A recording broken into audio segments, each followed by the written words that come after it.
right, guys, we're live. This is Beat the Line broadcast. This is going to be our first fighter interview. Being it's our first interview, I wanted to bring in a local guy. I'm a New Yorker. We got a fighter out of Yonkers, New York, Jimmy Drago. Thanks for joining me, Jimmy. It's good to be here. Yeah, appreciate it. So, I mean, honestly, we could get right into it. Tell me, how'd you get into fighting? What's your story? How'd you get started here? Fighting got I firmly believe fighting chose me. As cliche as that sounds, I like that. my father was a really tough guy.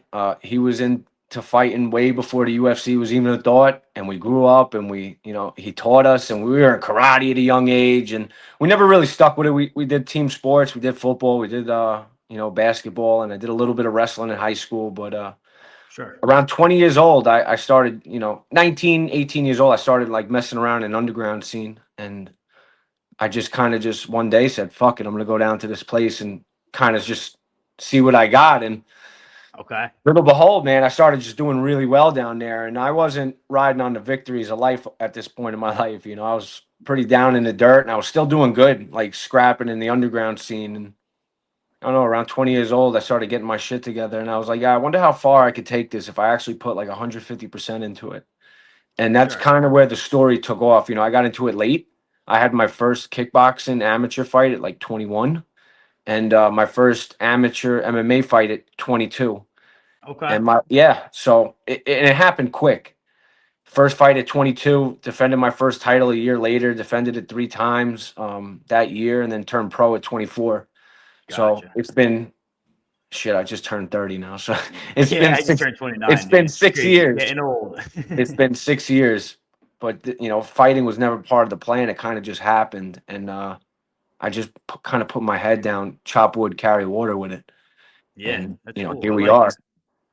I like that, man. What's your biggest inspiration? Like, what really got you off the couch to be like, this is like, when did you make the decision? Like, this is what I'm gonna do. I'm gonna be a fighter someday. I'm gonna be champion. What got you there? I just woke up one day, man, and there's a real difference between existing in life and living life, and I was just existing for a long time, and I didn't want to exist anymore. I wanted to do something with myself, and I kind of just started getting out there. I got off the sidelines of life and kind of got into the game, and I learned real early that unlike team sports, there's no one else to rely on in this sport.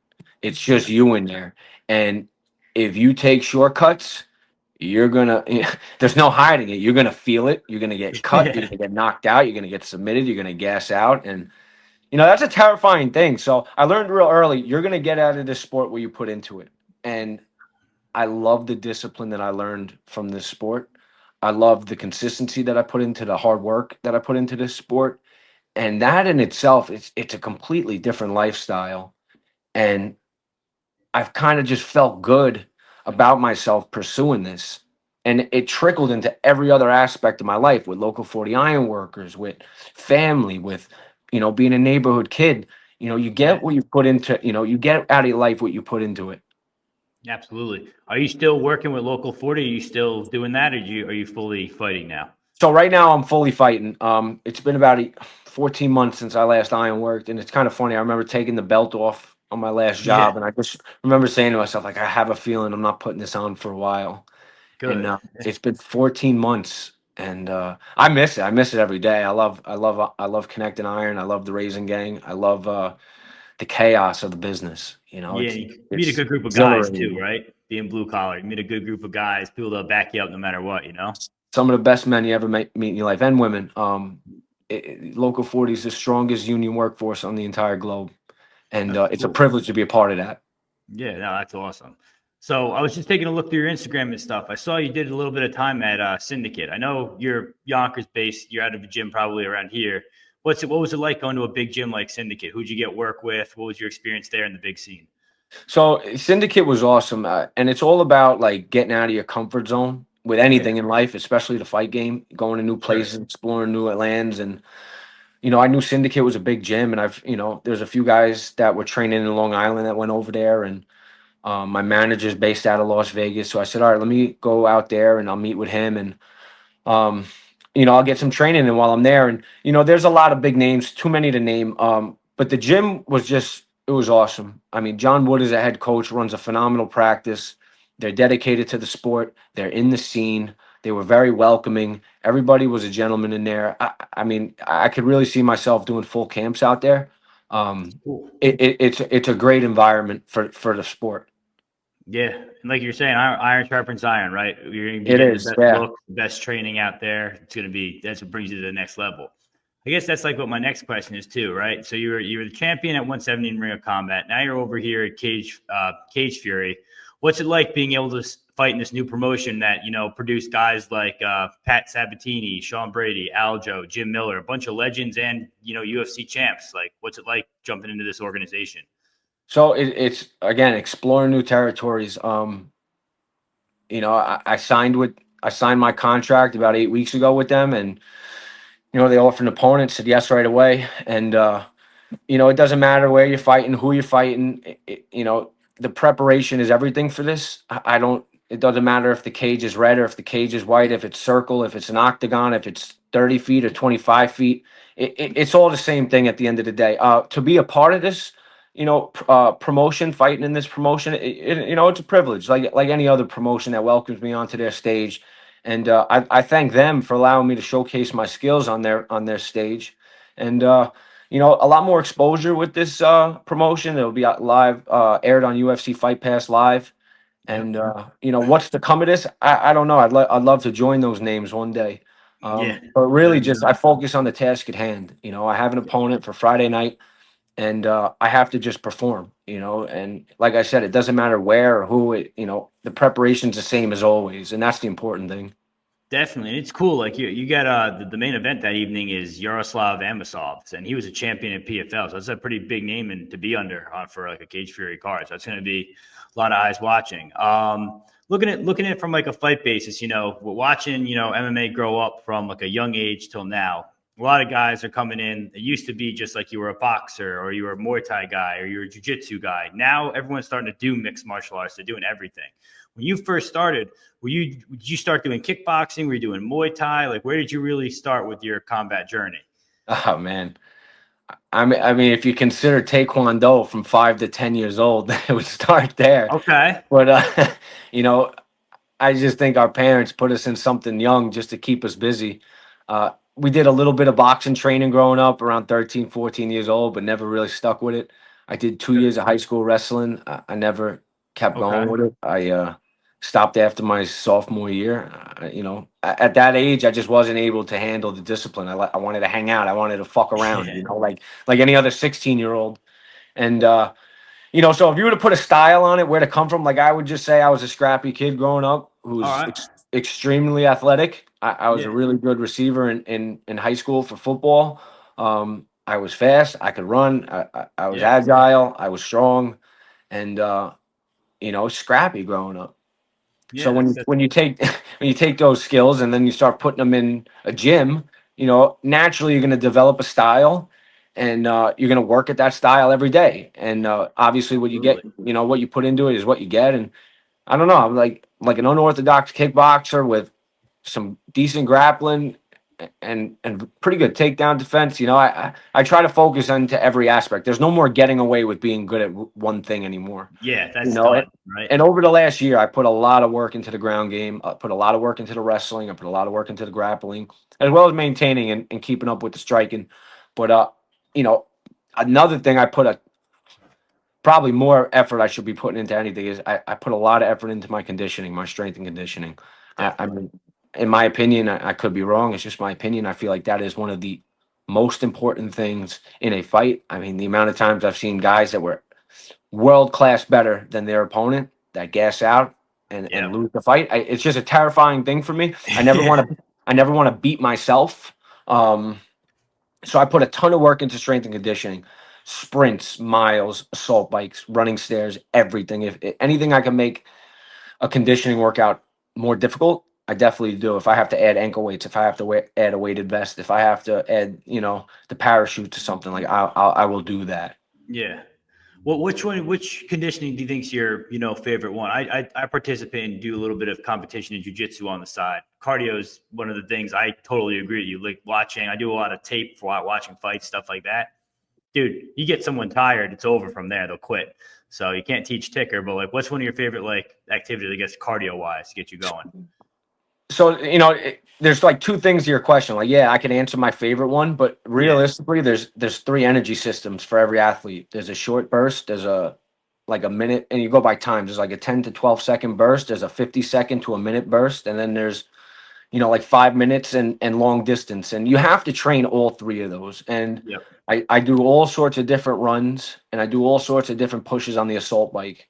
Um, my wife and I have a joke like, you go to Lifetime Fitness, that assault bike, nobody's ever on it. And yeah. isn't it funny that the shit that works, no one's ever fucking using it, So I never That's got to worry funny. about someone being on the assault bike because it sucks. It's Yep, grueling.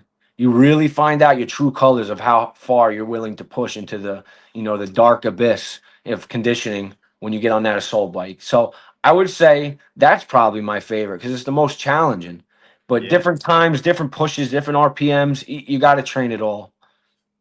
Sure. And then let me ask you this: you and your coaches, you sit down like a lot. You ask a bunch of fighters, or you see fighter interviews. Some of them will be like, I don't like watching tape. I don't like psyching myself out. Then you got guys like, this new camp coming up, the Fighting Nerds, where all they do is study tape and they do that. How much stock do you put into watching tape of your opponents, things like that? When it's available, I take stock into it. There's no avoiding it, Yeah. and I feel like if a fighter has a hard time watching tape, then there should be someone on his team that's watching tape. Yeah. I like to watch tape because I like to see rhythms. I like to see patterns. I like to see what they're good at. Strong suits, do they gas out? Do they not? Where do they like to go to? When do they decide to shoot? Things like that. I mean, and like I said, there's no avoiding it. You're getting in this cage one way or another. So you Yeah. rather try and familiarize yourself with it than avoid it.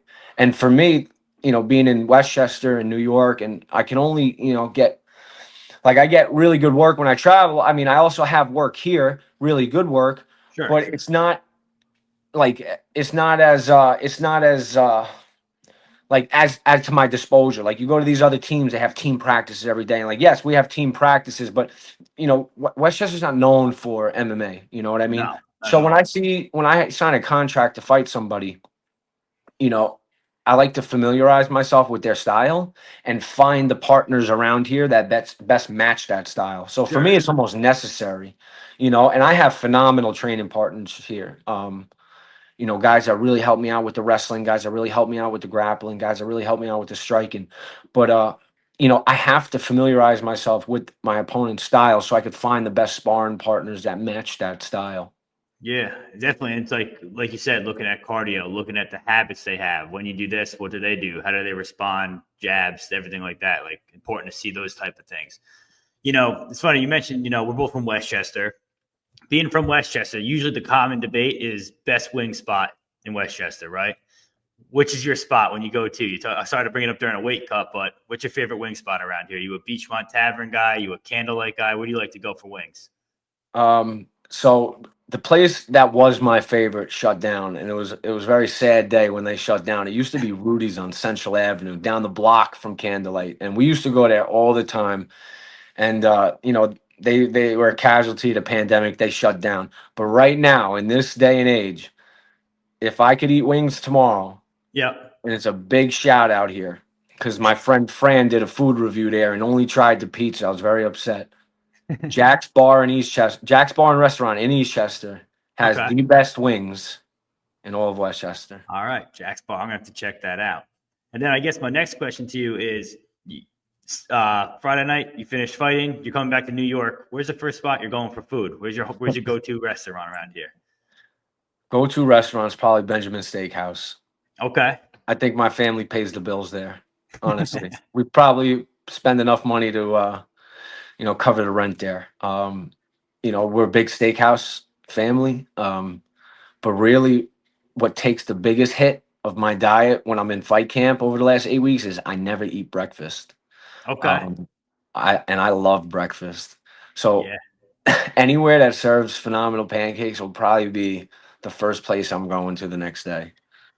You ever go to Roosters for bacon, egg, and cheese? You ever go over there in White No, Plains? but I'm about to put it down in my notepad because a bacon egg and cheese sounds really good right now. That's one of the ones I recommend. Also, another thing, we'll get right back into, talking funny and stuff like that.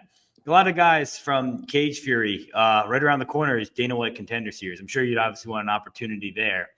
What's your thought of like that format of, you go from something where you're looking at organized fighting and you're seeing guys in your division. This is just, you might get someone from across the world and fight. Like, what do you think about that? Is that something you think about, or is it just like, you're ready to fight tomorrow? I don't care what it is.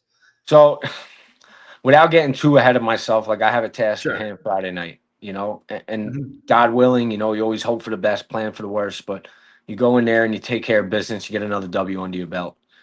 There's a lot of good guys out there, prospects outside and inside the UFC.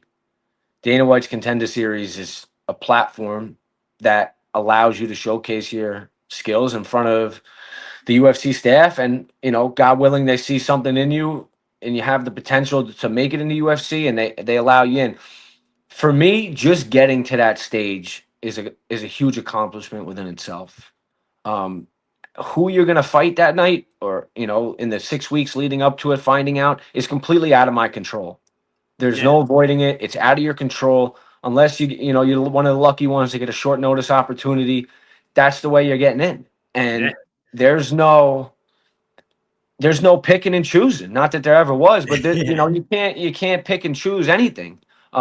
This is who you're fighting, and match your style. Find the best partners to match that style. Put 1,000% into strength and conditioning, and work hard at your craft every day. And it doesn't matter who it is in front of you. Everybody in this game is beatable, Yeah. whether people believe that or not. If they bleed, you can kill it. Yeah, I like that. And listen, like God willing, you get the opportunity. You're an exciting fighter. I did some time watching some of your tape. I think they're going to love what they see there. I guess. I mean, like I told you, I wanted to keep this interview relatively short. You got your fight. You're fighting Junior Mello, right? He's a guy who's he's relatively he's been around the block. He's got 22 fights. What's your prediction? How do you think Friday night goes? What are you looking for here? As far as I know, Junior Mel is a black belt in jiu-jitsu, and he's a pretty good stand-up fighter. Um, I'm not one to make predictions, because anytime I make a Sure. prediction, the exact 180 happens. Um, Okay. for me to say that I'm not going to win is pretty fallacious. Yep. I believe I've done everything in my power to get my hand raised, and that's what's going to happen. Sure. But it doesn't matter if it was Junior Mello or Bilal Muhammad, Kamar Yeah. Usman, it don't matter. The opponent is the opponent, and I believe I did everything I could for my preparation, Oh and yeah. the outcome will be a win. I love that, man. I love that. And then lastly for you, do you got any, anything you want to shout out, charity, sponsors, things like that? Like what's going on? Anything you want to shout out? I mean, it goes without said, family and coaches. I mean, that's number one. Local 40.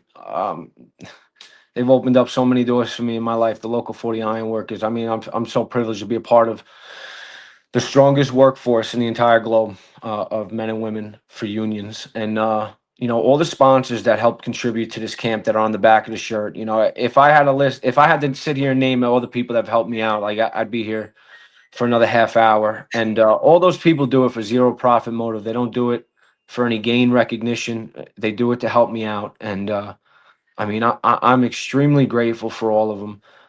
Couple in particular, Joe Hauser, he's helped me out tremendously over the years. Frank Dag, Gennaro has helped me out over the years. And John Zaremba and Brian Brown, they're the best trial lawyers in Manhattan for union workers that get injured on the job site. They've helped me out tremendously. And I'm so grateful to have people like that in my corner that just want nothing but the best for me. Really, I'm grateful at the end of the day. So the power behind me is greater than the task ahead of me, and I got an army behind me. So I'm truly, truly fortunate. Absolutely, man. Listen, all the Westchester guys, we're rooting for you. You're putting us on the map. You're putting our area on the map. That's all we could really ask for here. Like I said, thanks for being our first fighter interview. Hopefully, I'll be interviewing you again after a win on Friday night, and we'll just take it from there. Thanks for having me on here. It was a good time talking to you. You got it, man. I appreciate it. I'll talk to No you soon. problem. You got it. Bye. Bye.